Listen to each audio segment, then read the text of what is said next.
Today I will be talking about how to clean a site for PEG type of G-tubes. This type of tube is placed with a tool that goes down the throat, called an endoscope, known as a PEG method.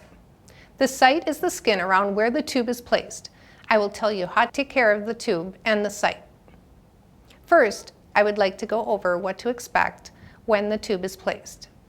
The site will be tender for up to 2 weeks. The first couple days after the tube is put in are when it is most tender. Expect drainage at the site, especially some bloody drainage for the first few days after the tube is put in. This is normal while the tract is healing. The tract is the hole where the tube is placed.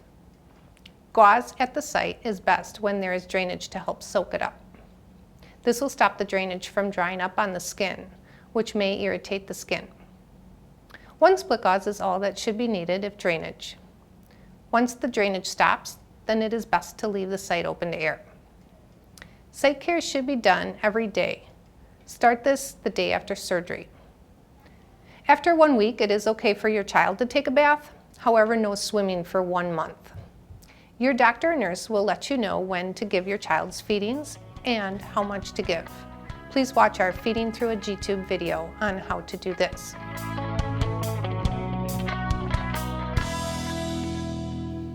Now I will show you how to take care of a PEG type of tube. There are several types of PEG tubes. Here are what some of them look like: Corpak, Ponsky, and McPEG. It has a bumper on the inside against the stomach to stop the tube from falling out.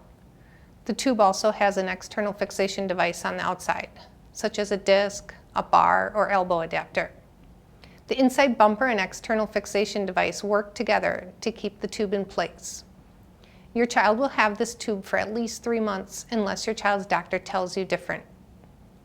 To do site cares, you will need soap and water, washcloth or Q-tips, tape, split gauze if needed. Before you start the cares, wash your hands with soap and water. The site should be cleaned every day with soap and water. You can use Q-tips, a washcloth, or gauze to clean the site. First clean with soapy water. Then rinse the site with water. Dry the site very well. If a site is left wet, this can create moisture, which can lead to problems. You can clean the site just as I showed you, or you can clean the site while your child is in the bathtub or shower. It is also important to spin the tube in the tract each day with site cares. This stops the skin from sticking to the tube. Begin doing this the day after surgery. If your child has drainage, 1 piece of split gauze should be used at the site to help absorb drainage.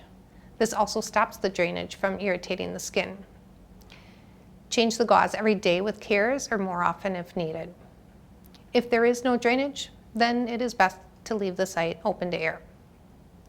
The other important thing to help keep the tract healthy is to stabilize or secure the tube.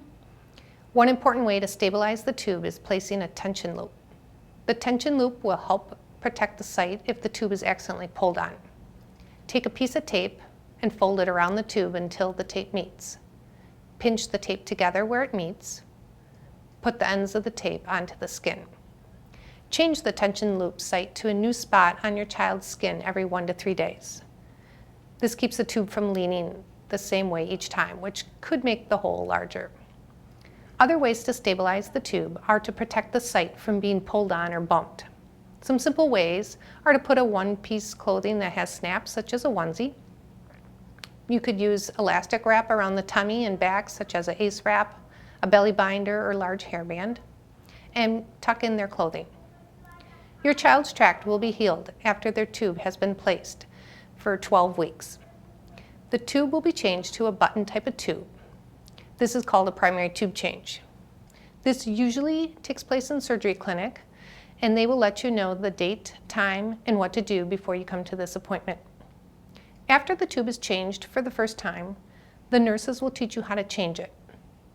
Your child may need to have an X-ray type of test after the tube is changed to make sure the tube is in the right spot. This is where a little bit of dye is placed in your child's tube, and an X-ray will be able to see if the tube is in the stomach. After the first tube change, you will get a spare button type of tube sent to your home. The most important key things to remember helping the site heal are a clean site, a dry site, and a stable site. If there are any problems with the tube or the site that you are not able to take care of, call your child's doctor or nurse. The most common problems that can be taken care of at home are redness that is not spreading.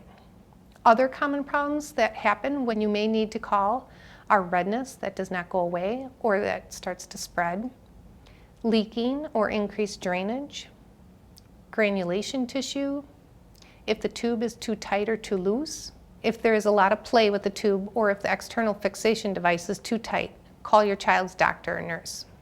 The skin may have red marks, or the skin may be indented from the tube if it is too tight. The tube is too loose if it is able to move in and out of the tract more than a finger's thickness, or if there is leaking or formula from the site. If the G-tube falls out before your child has had their very first tube change, do not put anything in the tract.